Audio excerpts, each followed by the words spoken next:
Harper Wells vanished into the Nevada desert during Burning Man, and no one knew where she had gone. What started as a night of adventure turned into a chilling mystery, revealing a hidden world within the festival, one that Burning Man doesn't want you to see. Every year, the Nevada desert transforms into a city of art, music, and freedom. Burning Man promises an escape from the ordinary, a place where creativity is celebrated and rules seem to fade away under the hot sun and endless sky. Thousands of people arrive, eager to be part of something extraordinary. They bring costumes, sculptures, and dreams, leaving behind the world they know. But beneath the dust and lights, the desert has a way of hiding things. It swallows footprints, erases paths, and keeps secrets that no one can easily uncover. In the summer of 2017, one of those secrets began to unfold, shattering the illusion of safety. Harper Wells, a young woman full of life and curiosity, disappeared during the festival, leaving only questions in her wake. Harper had arrived at Burning Man with her friends, drawn by stories of art cars, monumental sculptures, and the freedom to be whoever she wanted for a week. She had been fascinated by the contrast of the city in the middle of the desert. The chaos and creativity, the laughter and music, all under the harsh sun and freezing nights. She moved through the camps, exploring installations, taking photographs, and soaking in the surreal energy of the event. Yet, as she wandered, she became increasingly drawn to a quieter part of the desert, away from the main streets and neon lights. It was here, amid the shadows of towering sculptures, that she was last seen. The night Harper vanished was unusually still for the festival. Music and laughter filled the distance, but near the installation where she had lingered, the desert air felt heavy, almost alive. Her friends searched for her when she didn't return to camp. They called her name, checked every nearby structure, and even asked strangers if they had seen her. But there was no trace. It was as if she had been swallowed by the desert itself. Panic grew with each passing hour. The volunteers and organizers tried to calm everyone, suggesting that she might have wandered too far, that she would return. But the unease lingered. Local authorities were called, and a search began, but the vastness of Black Rock City made finding Harper nearly impossible. The desert stretches for miles, its surface shifting with the wind, hiding trails, footprints, and clues. Even with search teams and volunteers combing the area, the first night ended with no results. As the sun rose, the dust settled, and a sense of dread replaced the festival's usual excitement. Questions swirled. Where had Harper gone? Had she fallen, become lost, or met someone with ill intentions? Witnesses were few, and their stories often contradicted one another, adding layers of mystery. By the third day, whispers spread through the camps. Some claimed to have seen shadows moving unnaturally, figures carrying strange objects, or lights flickering in areas no one had marked on the map. These rumors only deepened the fear. Harper's disappearance was no longer just a missing person case.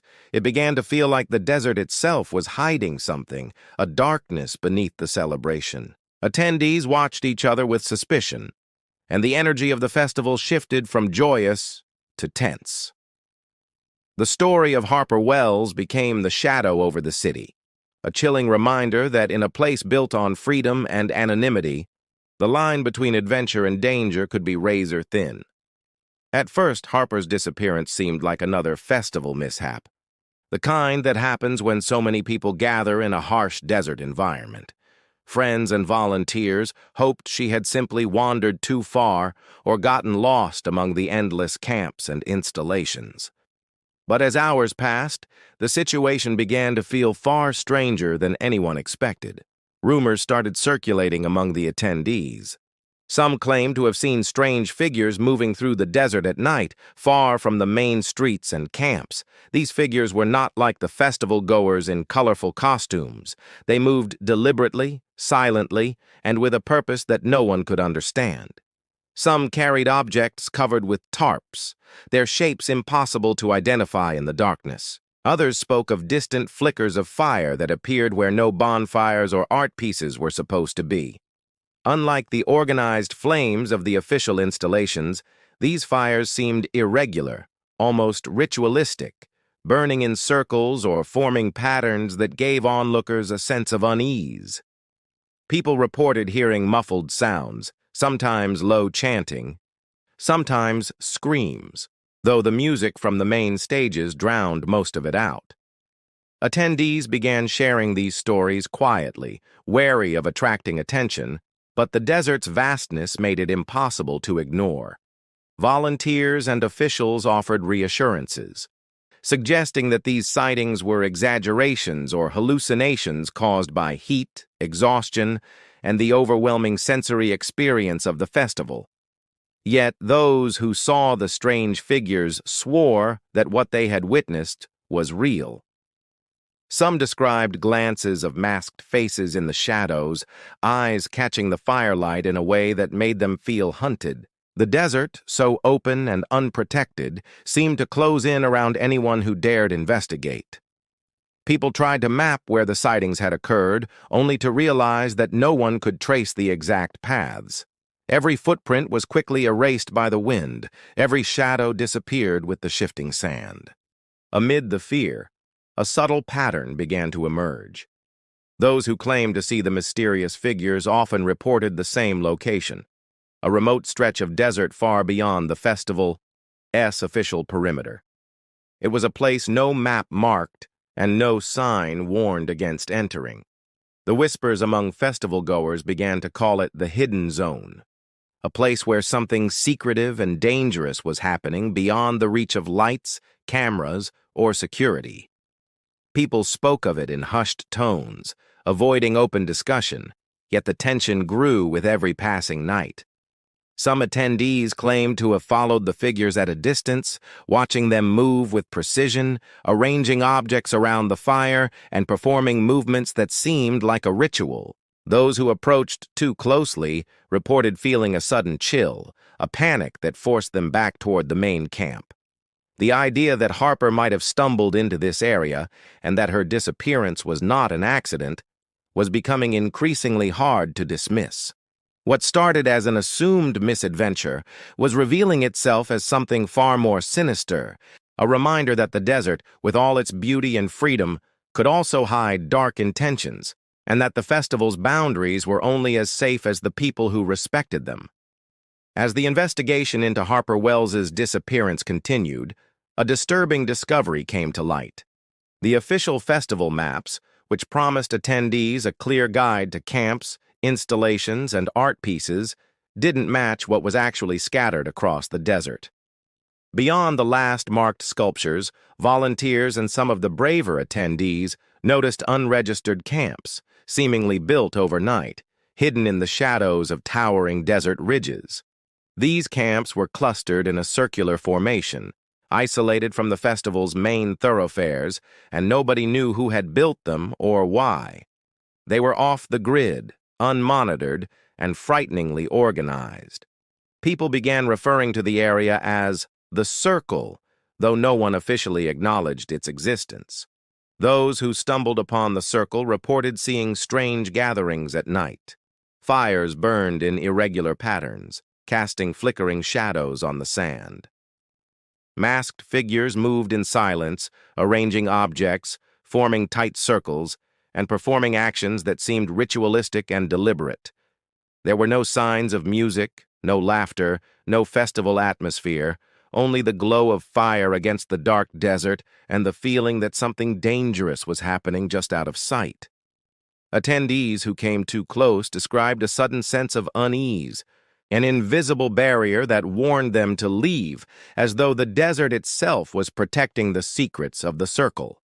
Investigators piecing together Harper's disappearance found that she had been drawn toward this area. Security camera footage, sparse as it was, showed her wandering past the last official art installation and into the darkened dunes. After that, her movements became impossible to trace. Witnesses who claimed to have seen figures in the distance described them as methodical, almost predatory, circling the fires and carrying strange objects that seemed to vanish when approached. The deeper investigators dug, the more they realized that the circle operated outside the festival's knowledge. There were no records, no permits, and no reports of any legal occupants in the area. The isolation of the circle made it a perfect place for those who wanted to act without witnesses. Its remote location meant that even in a crowd of tens of thousands, someone could disappear without leaving a trace. The desert's shifting sands and strong winds erased footprints and obscured evidence, giving the area a permanent air of secrecy. Investigators began theorizing that Harper may not have been lost or wandering aimlessly. She could have encountered these people deliberately or been lured there without anyone noticing. The very structure of the circle suggested a group that planned and rehearsed its actions, a hidden network operating under the cover of Burning Man's chaos. Reports of the circle's rituals, its fires, and masked participants circulated quietly among festival-goers and investigators. While the authorities emphasized that the area was off-limits and that no proof tied the group directly to Harper's disappearance, the evidence pointed toward a chilling conclusion. She had entered a part of the desert that existed only for those who wanted to remain unseen. Harper Wells had walked into a hidden world, a dangerous enclave where the rules of Burning Man did not apply, and where the desert, vast and silent, kept its secrets well. The mystery of the circle only deepened the fear that something far darker than mere misadventure was at play. Months passed after Harper Wells vanished, and the festival ended. But the desert still held its secrets. Search teams had combed the official areas, but it wasn't until weeks later that a breakthrough occurred. A small, specialized group of investigators, determined to trace the unregistered camps known as the Circle, ventured far beyond the festival's boundaries. The terrain grew harsher, the sun more unforgiving, and the silence more oppressive with each step. They were equipped for the harsh conditions, but nothing could prepare them for what they would find. Buried beneath shifting sands, they discovered charred remains, partially concealed by a layer of desert dust. At first glance, it was impossible to know who it belonged to, but forensic experts later confirmed the grim truth. It was Harper Wells. Alongside her remains were items that didn't belong to the festival's official inventory. Melted masks, scorched ropes, and fragments of wooden structures suggested a fire had been intentionally set. The remnants did not match any known art installation, reinforcing the idea that this was a space separate from the sanctioned festival grounds. The discovery sent shockwaves through those following the case. Harper's disappearance had been more than an accident. It was the result of deliberate actions carried out in a secret enclave, away from the eyes of organizers and attendees. The circle had left traces of a ritualistic nature, a haunting scene that spoke of planning, secrecy, and an intent that was chilling in its clarity. Investigators pieced together eyewitness accounts, trying to connect what people had reported with what they now knew. Witnesses described seeing figures carrying objects covered in tarps, moving through the desert under the cover of darkness, and gathering around fires in ways that suggested coordination rather than spontaneity. Some had even claimed to hear chants or screams, which the music and chaos of the festival had drowned out. All of these small details fit into the larger picture that was emerging. Harper had been taken to a place that existed entirely outside the rules, and the people there had carefully concealed their activities. Even with evidence of what had happened, the festival's official response was muted. Organizers released a statement calling it an isolated tragedy and emphasizing that the desert is a harsh environment, reminding people to stay safe and hydrated. There was no acknowledgement of the circle or any hidden camps, and questions about masked figures and unregistered zones went largely unanswered. To outsiders, it appeared as if the desert had swallowed Harper without a trace. But those who had followed the case closely understood that something darker was at play. The circle was real, and its operations had led to Harper's death. The discovery of Harper's remains marked the first step in revealing the desert's hidden dangers. It showed that beneath the artistry, music, and sense of freedom that define Burning Man, there could exist a shadow world where rules, oversight, and morality were absent. The festival's chaotic energy had allowed a small group to act with impunity, and the desert had aided them, erasing evidence and hiding intentions. Harper's story became a stark warning. Even in a place celebrated for openness and creativity, the line between adventure and danger could be razor thin, and the desert would always keep its secrets close. Today, Harper Wells's story is largely unknown to most people who attend Burning Man. To the casual visitor, the festival is a world of color, music, and freedom, where rules are loose and creativity reigns. But beneath that surface lies a darker reality. The Circle, the unregistered enclave in the remote desert, has never been officially acknowledged. Its existence is whispered about among a few who have experienced it firsthand, but festival guides, maps, and official statements omit it entirely. People who have disappeared in similar ways often vanish quietly, leaving no public record, and the desert absorbs their stories as easily as it erases footprints. Harper's fate is a chilling reminder that some experiences at Burning Man are meant to remain unseen. The more investigators delved into the Circle, the clearer it became that it operated with careful precision. Those involved knew the desert well. They chose the remote location deliberately, built structures that blended with the surroundings, and conducted activities in ways that left minimal evidence. Fires were controlled but strategically placed to scare off any intruders. The participants wore masks and moved in patterns that made them difficult to track or identify. Even seasoned search teams found it nearly impossible to piece together what had happened. Harper had wandered into this hidden world, a world where freedom had been twisted into something dangerous, and the desert became a silent accomplice. Despite the evidence, the festival continued as if nothing had happened. Attendees came year after year, unaware of the dangers that lurked beyond the main streets. Stories of disappearances and strange sightings circulate quietly, shared only in small online forums or whispered among those who have seen something they cannot explain. Security personnel focus on maintaining order within the festival's visible areas, leaving the remote zones unchecked. The Circle exists because no one is officially watching, and it thrives on the festival's chaotic energy. Harper's story is a warning that even in a place designed for expression and openness, shadows can gather where no one expects them.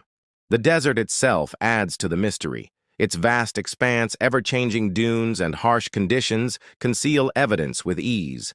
Footprints vanish overnight. Objects sink beneath shifting sands, and even the most careful investigator can be misled. The Circle exploited these natural advantages, operating like a hidden world within a world, a secret society that preyed on the curious, the unaware, or the vulnerable. Harper's disappearance revealed the danger of trusting appearances, showing that freedom without awareness can be deadly. Even now, years later, questions remain unanswered. Who orchestrated the Circle, and how many others have fallen victim to it? How many disappearances have been quietly written off as accidents or misadventures? Harper Wells' story is a haunting reminder that some parts of Burning Man are never meant to be seen, and some truths are buried beneath the sand, invisible to all but the most daring or unfortunate. Her fate lingers as a shadow over the festival, a warning to anyone who believes the desert is only a canvas for art and music. In the vast, unforgiving landscape of Black Rock City, freedom and danger walk side by side, and some stories, like Harper's, are swallowed whole, leaving only whispers behind.